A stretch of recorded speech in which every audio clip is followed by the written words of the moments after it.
เริ่มต้นใน EP นี้นะครับเราก็อยากจะให้ลองไปดูนะครับในส่วนของทฤษฎีนิดหนึ่งนะครับซึ่งเป็นอันนี้เป็น TED Talk นะครับซึ่งผมว่าเป็น TED Talk ที่ดีมากเลยนะครับเขาจะบอกว่าในอดีตนะครับที่คนยังไม่มีภาษาพูดนะครับการ define เรื่องของความงามของคนในอดีตเป็นไงโดยค้นพบจากหลักฐานชิ้นส่วนต่างๆนะครับเดี๋ยวเราลองไปดูกันนะครับแล้วเรามาลองดูนะครับว่าในเรื่องของคำว่าความงามเนี่ยเขาพูดถึงความงามในมิตินี้ได้ยังไงบ้างนะครับลองไปดูนะครับ Delighted to be here and to talk to you about a subject dear to my heart, which is beauty. I do the philosophy of art, aesthetics, actually for a living. I try to figure out intellectually, philosophically, psychologically, what the experience of beauty is, what sensibly can be said about it, and how people go off the rails in trying to understand it. Now, this is an extremely complicated subject, in part because the things that we call beautiful are so different. I mean, just think of the sheer variety. A baby's face, Berlioz's Harold in Italy, movies like The Wizard of Oz or the plays of Chekhov, a Central California landscape, a Hokusai view of Mount Fuji, Der Rosenkavalier, a stunning match-winning goal in a World Cup soccer match, Van Gogh's Starry Night, a Jane Austen novel, Fred Astaire dancing across the screen. This brief list includes human beings, natural landforms, works of art, and skilled human actions. An account that explains the presence of beauty in everything on this list is not going to be easy. I can, however, give you at least a taste of what I regard as the most powerful theory of beauty we yet have. And we get it not from a philosopher of art, not from a postmodern art theorist or a bigwig art critic. No, this theory comes from an expert on barnacles and worms and pigeon breeding. And you know who I mean, Charles Darwin. Of course, a lot of people think they already know the proper answer to the question, what is beauty? It's in the eye of the beholder. It's whatever moves you personally. Or, as some people, especially academics, prefer, beauty is in the culturally conditioned eye of the beholder. People agree that paintings or movies or music are beautiful because their cultures determine a uniformity of aesthetic taste. Tastes for both natural beauty and for the arts travel across cultures with great ease. Beethoven is adored in Japan. Peruvians love Japanese woodblock prints. Inca sculptures are regarded as treasures in British museums, while Shakespeare is translated into every major language of the earth. Or just think about American jazz or American movies. They go everywhere. There are many differences among the arts, but there are also universal cross-cultural aesthetic pleasures and values. How can we explain this universality? The best answer lies in trying to reconstruct a Darwinian evolutionary history of our artistic and aesthetic tastes. We need to reverse engineer our present artistic tastes and preferences and explain how they came to be engraved in our minds by the actions of both our prehistoric, largely Pleistocene environments where we became fully human, but also by the social situations in which we evolved.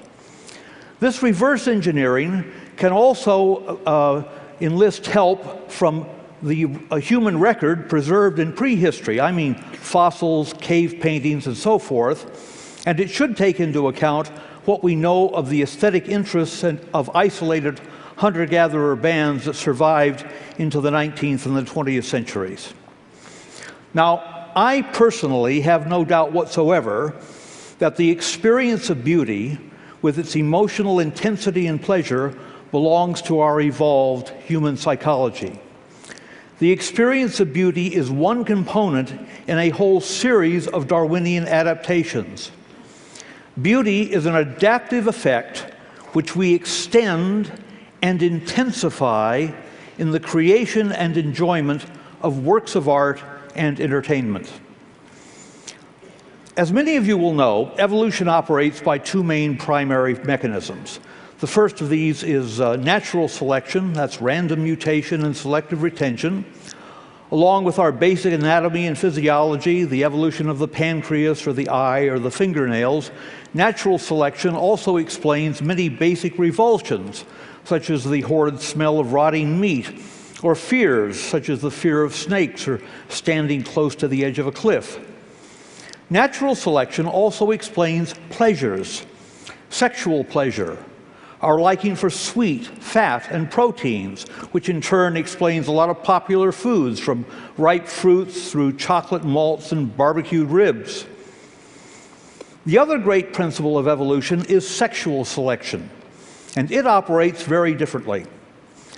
The peacock's magnificent tail is the most famous example of this. It did not evolve for natural survival. In fact, it goes against natural survival. No, the peacock's tail results from the mating choices made by peahens. It's quite a familiar story. It's women who actually push history forward. Darwin himself, by the way, had no doubts that the peacock's tail was beautiful in the eyes of the peahen. He actually used that word.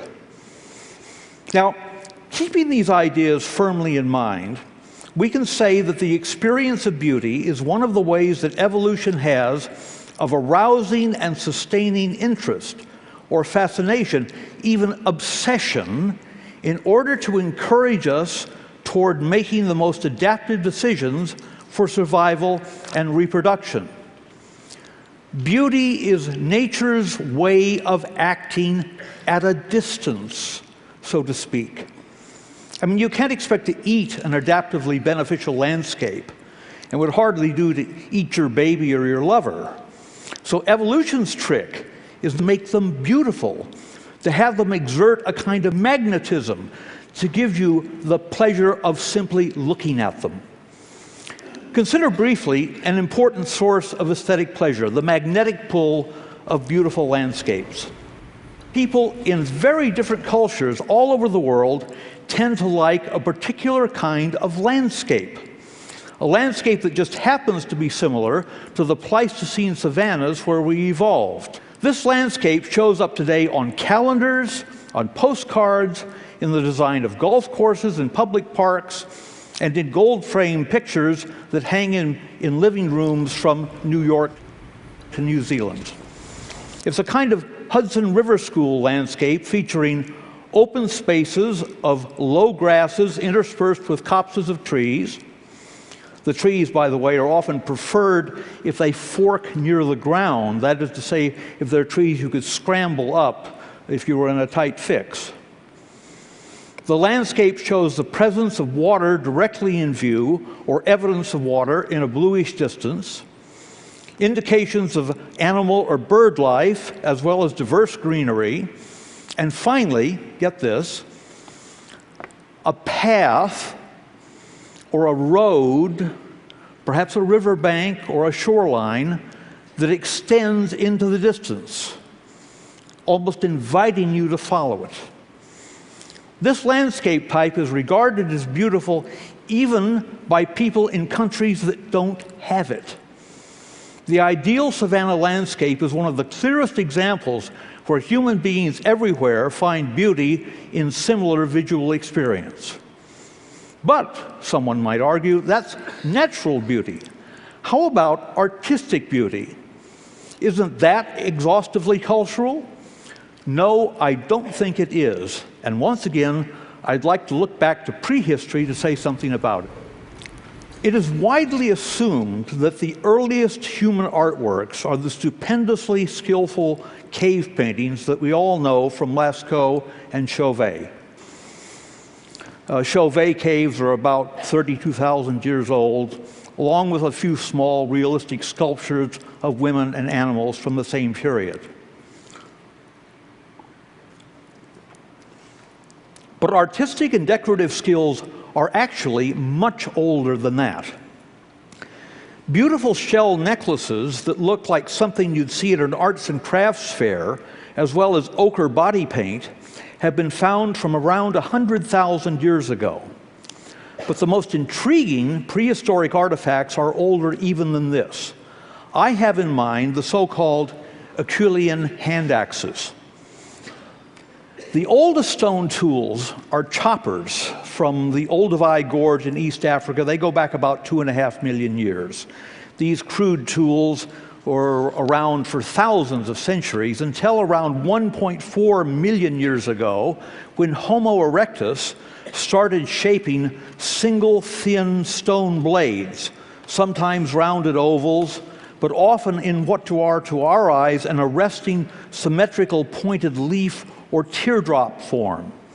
These Acheulean hand axes, they're named after Saint-Achille in France, where finds were made in the 19th century, have been unearthed in their thousands, scattered across Asia, Europe, and Africa, almost everywhere Homo erectus and Homo ergaster roamed.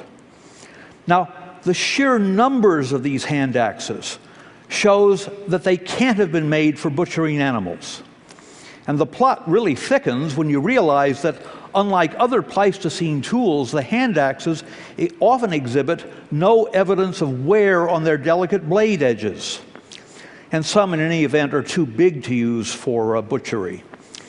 Their symmetry, their attractive materials, and above all, their meticulous workmanship are simply quite beautiful to our eyes, even today. So, what were these ancient, they're ancient, they're foreign, but they're at the same time somehow familiar. What were these artifacts for? The best available answer is that they were literally the earliest known works of art. Practical tools transformed into captivating aesthetic objects, contemplated both for their elegant shape and their virtuoso craftsmanship. Hand axes mark an evolutionary advance in human history, tools fashioned to function as what Darwinians call fitness signals. That is to say, displays that are performances like the peacock's tail, except that unlike hair and feathers, the hand axes are consciously, cleverly crafted. Competently made hand axes indicated desirable personal qualities: intelligence, fine motor control, planning ability, conscientiousness, and sometimes access to rare materials. Over tens of thousands of generations, such skills increased the status of those who displayed them and gained a reproductive advantage over the less capable. You know, it's an old line, but it has been shown to work. Why don't you come up to my cave so I can show you my hand axes? Except, of course, what's interesting about this is that we can't be sure how that idea was conveyed, because the Homo erectus that made these objects did not have language. It's hard to grasp, but it's an incredible fact. This object was made by a hominid ancestor, Homo erectus or Homo ergaster, between 50 and 100,000 years before language. Stretching over 1 million years, the hand axe tradition is the longest artistic tradition in human and proto-human history. By the end of the hand axe epoch, Homo sapiens, as they were then called finally, were doubtless finding new ways to amuse and amaze each other by, who knows, telling jokes, storytelling, dancing, or hairstyling. Yes, hairstyling, I insist on that. For us moderns, virtuoso technique is used to create imaginary worlds in fiction and in movies, to express intense emotions with music, painting, and dance. But still, one fundamental trait of the ancestral personality persists in our aesthetic cravings: the beauty we find in skilled performances. From Lascaux to the Louvre to Carnegie Hall, human beings have a permanent, innate taste for virtuoso displays in the arts. We find beauty in something done well.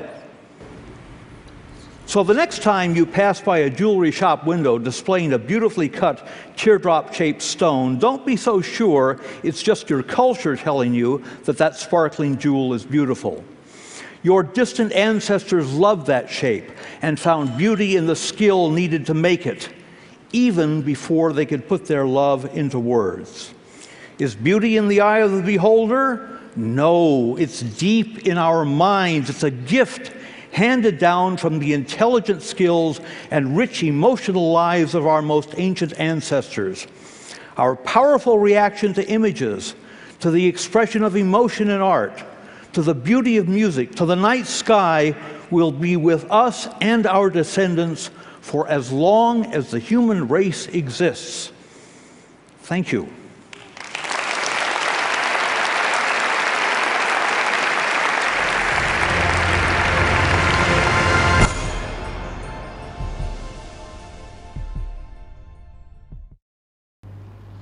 ซึ่งคำว่าความงามเนี่ยมันมากไปไกลกว่านั้นอีกนะครับอย่างที่บอกว่าทำไมสัตว์ถึงมีวิวัฒนาการตัวเองนะครับที่ทำให้ตัวเองนั้นดึงดูดนะครับนั่นคือว่าถ้ามันเกิดความสวยงามเนี่ยมันก็จะดึงดูดเพศตรงข้ามนั่นคือมันจะทำให้เผ่าพันธุ์นั้น survive ไปได้ด้วยนะครับก็อันนี้เป็นเหตุผลหนึ่งนะครับของในเรื่องของทฤษฎีวิวัฒนาการว่าทำไมนะครับไม่ว่าจะเป็นสิ่งมีชีวิตทั้งหลายเนี่ยเขาถึงนะครับอยากจะทำให้ตัวเองเนี่ยดึงดูดเพศตรงข้ามนั่นเองนะครับนะครับงั้นเดี๋ยวไปต่อกันที่ EP หน้าครับ